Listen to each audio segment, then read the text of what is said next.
Sir ಹೇಳಿ sir ಏನು ವಿಚಾರ ಆಗಿದೆ? ಸುಮಾರು 10 ದಿನಗಳ ಹಿಂದೆ ಜಿಗಣಿ ಪೊಲೀಸ್ ಠಾಣಾ ವ್ಯಾಪ್ತಿನಲ್ಲಿ ಒಂದು ಕೊಲೆ ಆಗಿರ್ತಕ್ಕಂಥದ್ದು. ಆ ಕೊಲೆ ಎಷ್ಟು ಬರ್ಬರವಾಗಿದೆ ಅಂತೇಳಿ ನಾವೆಲ್ಲ ಆ ಫೋಟೋಗಳನ್ನು ನೋಡಿದ್ರೇ ಗೊತ್ತಾಗುತ್ತೆ. ಏನು ಇಡೀ ದೇಶವನ್ನು ಬೆಚ್ಚಿ ಬೀಳಿಸಿದಂಥ ಘಟನೆ ಅದು. ಹಿಂದೂ ಯುವತಿ ಶ್ರದ್ಧಾ ವಾಕರ್ ಹತ್ಯೆ ಏನು ದೆಹಲಿನಲ್ಲಿ ನಡೆದಿತ್ತು, ಸುಮಾರು 2-3 ವರ್ಷಗಳ ಹಿಂದೆ ನಡೆದಿದ್ದಂಥದ್ದು. ಹಿಂದೂ ಯುವತಿಯನ್ನು ಲವ್ ಜಿಹಾದ್ನಲ್ಲಿ ಬೀಳಿಸಿ ಆಕೆ ದೇಹಗಳನ್ನು ತುಂಡು ತುಂಡು ಮಾಡಿ ಅದನ್ನು ಸೂಟ್ ಕೇಸ್ನಲ್ಲಿ ತುಂಬಿ ಫ್ರಿಜ್ನಲ್ಲಿ ತುಂಬಿ ಇಟ್ಟಿದ್ದಂಥದ್ದನ್ನು ನಾವೆಲ್ಲರೂ ಕೇಳಿದ್ವಿ. ಅದೇ ರೀತಿಯಾದಂಥ ಘಟನೆ ಇವತ್ತು ಕರ್ನಾಟಕದಲ್ಲಿ ನಡೆದಿರ್ತಕ್ಕಂಥದ್ದು. ಆದರೆ ಇವತ್ತು ಆ ವಿಚಾರ ಇಡೀ ಹಿಂದೂ ಸಮಾಜಕ್ಕೆ ತಿಳಿದಲೇ ಅದು ಮುಚ್ಚೋಗ್ತಾ ಇರತಕ್ಕಂಥ ಒಂದು ವಾತಾವರಣ ನಿರ್ಮಾಣ ಆಗಿರ್ತಕ್ಕಂಥದ್ದು.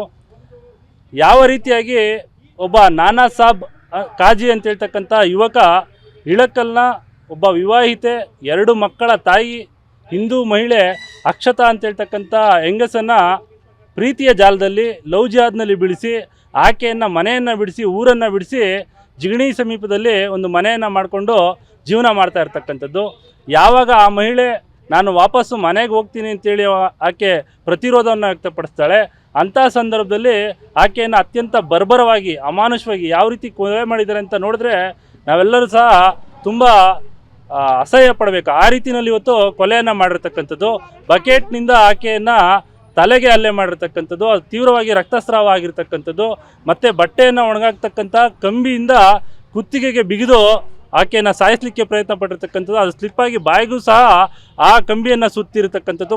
ಸಂಪೂರ್ಣ ದೇಹಗಳಲ್ಲಿ ಸುಟ್ಟ ಗಾಯಗಳಾಗಿರ್ತಕ್ಕಂಥದ್ದು, ನೋವಿನ ಗಾಯಗಳಾಗಿರ್ತಕ್ಕಂಥದ್ದನ್ನು ನಾವೆಲ್ಲರೂ ಸಹ ಗಮನಿಸ್ಬೋದು. ಅಂಥ ಭೀಕರವಾದಂಥ ಕೃತ್ಯವನ್ನು ಆತ ಮಾಡಿ ಏನು ಆ ಹೆಣ ಯಾರಿಗೂ ಸಿಗಬಾರ್ದು ಅಂತೇಳಿ ಮನೆಯ ಬೀಗವನ್ನು ಹಾಕ್ಕೊಂಡು ಆ ಸ್ಥಳದಿಂದ ಪರಾರಿಯಾಗಿರ್ತಕ್ಕಂಥದ್ದು. ನಮಸ್ತೆ, ನನ್ನ ಹೆಸರು ಪಾರ್ವತಿ ಕರ್ತಾಳ್. ಸೊ ನಾವಿವತ್ತು ಜಿಗಣಿ ಪೊಲೀಸ್ ಸ್ಟೇಷನ್ ಹತ್ರ ಬಂದಿದ್ದೀವಿ. ಏನಂದರೆ ಒಂದು ಲವ್ ಜಿಹಾದ್ ಕೇಸ್ ಆಗಿದೆ. ಹುಡುಗಿ ಹೆಸರು ಅಕ್ಷತಾ, ನಮ್ಮ ಹಿಂದೂ ಹುಡುಗಿ.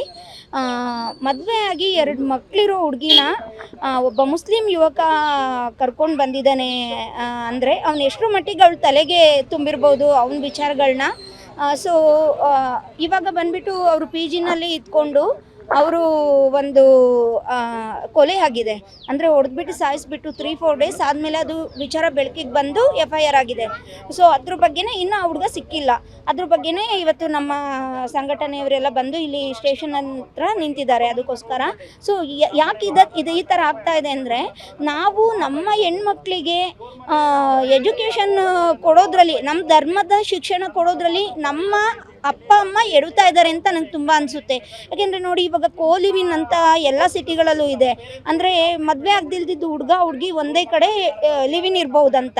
ಸೊ ಅದೆಲ್ಲ ಜಾಸ್ತಿ ಆಗಿರೋದ್ರಿಂದಾನೇ ಈ ಲವ್ ಜಿಹಾದ್ ಜಾಸ್ತಿ ಆಗ್ತಾ ಇದೆ. ಇಲ್ಲ, ಇವ್ರು ಕೋಲಿವಿನಲ್ಲಿ ಪಿ ಜಿಲಿ ಇಲ್ಲ, ಬಟ್ ಅದರಿಂದಲೂ ತುಂಬ ನಡೀತಾ ಇದೆ ಅಂತ ಎಕ್ಸಾಂಪಲ್ ನಾನು ಹೇಳ್ತಾ ಇದ್ದೀನಿ. ಅವ್ರು ಬಂದುಬಿಟ್ಟು ಇದ್ದಿದ್ದು ಅಪಾರ್ಟ್ಮೆಂಟಲ್ಲಿ ಬಾಡಿಗೆ ಮನೆಯಲ್ಲಿದ್ದರು. ಪ್ರಕರಣ ದಾಖಲಾಗಿದೆ ಸರ್. ಪ್ರಕರಣ ದಾಖಲಾಗಿ FIR ಆಗಿದೆ ಸರ್. ಅವನು ಹುಡುಗ ಎಸ್ಕೇಪ್ ಆಗಿದ್ದಾನೆ ಸರ್. ಬಂದುಬಿಟ್ಟು 3-4 ಡೇಸ್ ಟೈಮ್ ಬೇಕು ನಾವು. ಅವನು ಇಳ್ಕಲ್ಲು, ಹುಡುಗಿನೂ ಇಳ್ಕಲ್ಲು, ಹುಡುಗನೂ ಇಳ್ಕಲ್ಲು, ಇಬ್ಬರು ಇಳ್ಕಲ್ಲೇ. ಮಕ್ಕಳಿದ್ದಾರೆ 2 ಮಕ್ಕಳಿದ್ದಾರೆ. ಅದೇ ಹುಡುಗಿ ಬಂದ್ಬಿಟ್ಟು ಮೊದಲು ಮದುವೆ ಆಗಿದೆ. ಆ ಹುಡುಗಿಗೆ ಹಸ್ಬೆಂಡ್ ಇದ್ದಾರೆ, ಅವರು 2 ಮಕ್ಕಳು ಇದ್ದಾರೆ. ಅವರನ್ನು ಬಿಟ್ಬಿಟ್ಟು ಈ ಹುಡುಗನ ಜೊತೆ ಬಂದಿದ್ದಾರೆ, ಮುಸ್ಲಿಂ ಯುವಕನ ಜೊತೆ ಬಂದಿದ್ದಾಳೆ. ಸೊ ಬಂದ್ಬಿಟ್ಟು ಲಿವಿನಲ್ಲಿದ್ದು ಸೊ ಈ ಥರ ಪ್ರಾಬ್ಲಮ್ ಆಗಿದೆ.